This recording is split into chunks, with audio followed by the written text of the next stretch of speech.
Okay, so I've got this worksheet here on linear and angular speed. I believe there's a couple problems on here that have to do with arc length and possibly area of a sector, but we'll take this in stride and see what we can come up with. Let's run to work a couple examples because I know that students tend to have a lot of trouble with this, so let's just jump in. So number one says that we have this windshield wiper of a car. The windshield wiper is 18 inches long. So we got 18 inches. And we want to know how many inches will the tip of the wiper trace out if it goes a third of a revolution. So imagine for a second that the windshield wiper isn't attached to a windshield and that it can spin as far as it wants to. Right?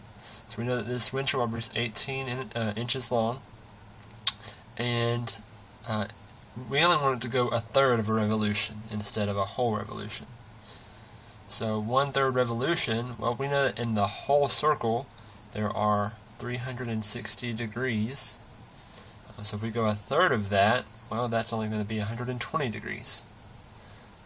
So we're going to rotate approximately 120 degrees. We want to know how far will this arc be. How many inches will the tip of the wiper trace out in 1/3 rotation? Alright, so we talked about in class this formula to find arc length. The arc length S equals the radius R times theta, where theta measures the angle, but something really particular here, theta has to be measured in radians, and we have it in degrees. So remember, to convert between the two, you need to multiply by 1. Pi and 180 are equivalent distances, so multiplying by 1 won't change the value, it'll just have us rewrite it.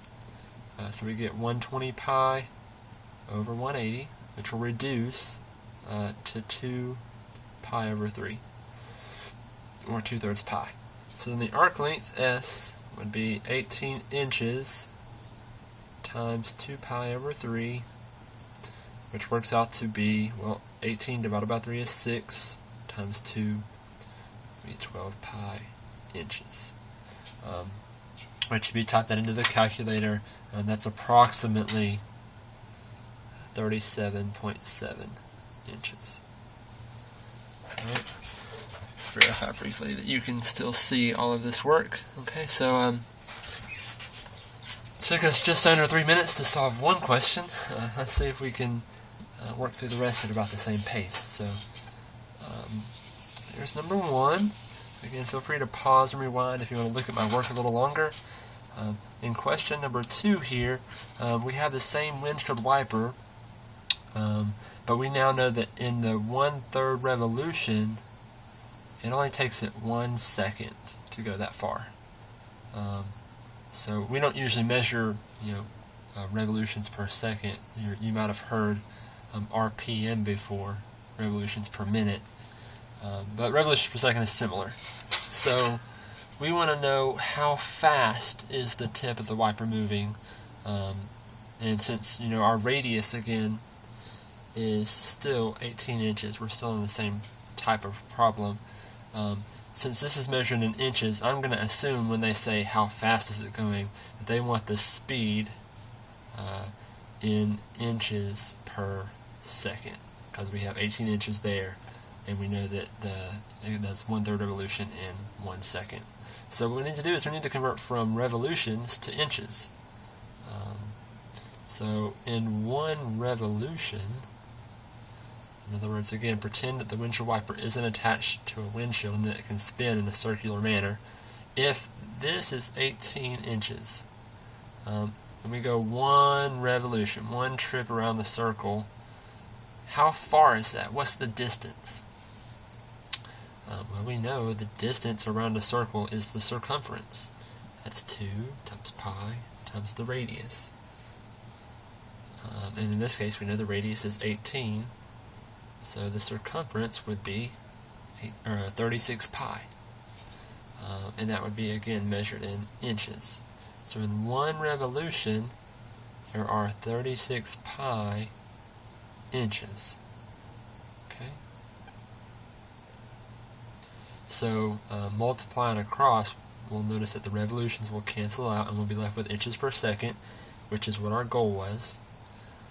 A third of 36, again, is 12 pi, and that's measured in inches per second. So the speed here is 12 pi inches per second. Again, this measures the linear speed. 1/3 revolution per second is closer to angular speed. It's really Alright, so sorry I was interrupted there. Again, angular speed, it's really important that we measure that in radians per second, especially if you want to use the formula that we talked about in class, where we know that we can convert between linear speed, v, and angular speed, omega, the thing that was like a w, by multiplying the angular speed times the radius. This formula will not work if your angular speed is not in radians per second. So if you're trying to do revolutions per second, you need to convert to radians first, which is not all that hard to do. Alright? So there's another question down. I'm jumping into number 3. So it says NASA explores artificial gravity as a way to counter the physiological effects of extended weightlessness for future space exploration. NASA's centrifuge has a 58-foot diameter. So we know that the diameter of the centrifuge is 58 feet. Therefore, we can go ahead and find the radius. This would be half the diameter. Would be 29 feet. So if we got two people, they're on opposite ends of the centrifuge, and their linear speed is 200 miles per hour, we want to know how fast is the arm rotating. So we got this centrifuge. We've got a guy here and a guy here, and they're going round and round. And they tell us that they're going round and round at a speed of 200 miles per hour. And we want to find how fast is the arm rotating. In other words, we want to find the angular velocity, or the speed of the change in the angle here. So usually the question should give you some type of units to be converting into. If you check the answers that come along with this worksheet, the units that they're hoping you'll go into is radians per second.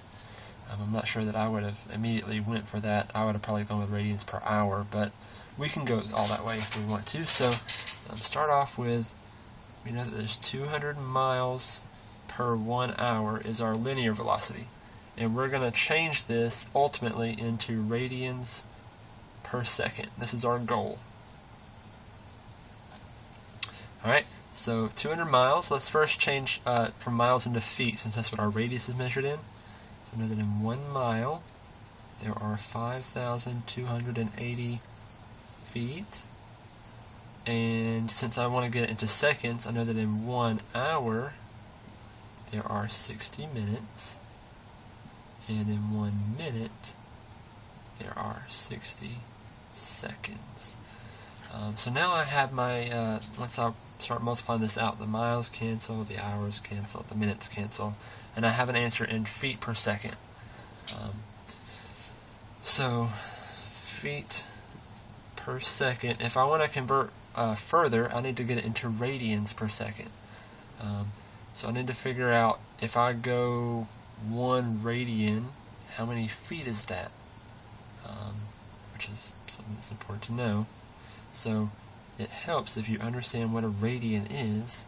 1 radian is a unit of distance that measures how far the radius is. So 1 radian will always be the equivalent of your radius, which in this case is 29 feet. So there is 1 radian per 29 feet. So the feet will cancel, and now we've got a solution that will be in radians per second.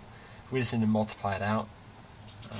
So I don't have a calculator with me, but I believe that if you multiply this out, it should be approximately 10.11 radians per second.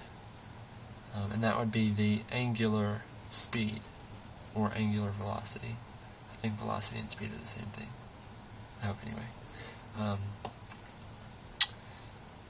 And I'll do one more just for the fun of it. Alright, so number 4 on this worksheet says that we have a 15-inch diameter tire. So the tire has a diameter 15, and it makes 9.3 revolutions per second. And part A says find the angular speed in radians per second.